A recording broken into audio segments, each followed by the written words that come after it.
दोस्तों मैं खेसारी लाल का वीडियो लेकर के उपस्थित हो गया हूं। देख ही रहे हैं खेसारी लाल यादव कैसे स्टूडियो में गाना झूम करके गा रहे हैं। ऐसे ही स्टार नहीं है खेसारी लाल यादव, झूम करके गाते हैं तो उनका गाना हिट होता है। अगर सच में प्यार करत बाड़ा तो भरोसा भी रखा।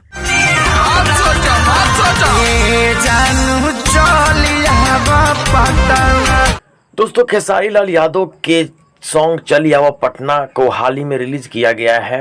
परसों रिलीज किया गया था उस गाने को, क्योंकि कमाल का उस पर रील बना करके ये दो लड़कियां जो है एक्ट्रेस हैं, ये कमाल का रील बना करके भेजी हुई हैं। खेसारी लाल यादव के साथ भी ये काम कर चुकी हैं एक्ट्रेस, और कमाल का रील लग रहा है। मुझे तो बेहद अच्छा लग रहा है। दोस्तों अगर वीडियो पहली बार देख रहे हैं, अभी तक चैनल को सब्सक्राइब नहीं किया तो सब्सक्राइब कर लीजिए, बेल आइकन दबा लीजिए, नोटिफिकेशन सबसे पहले खेसारी लाल से जुड़ी खबरों का मिलता रहेगा।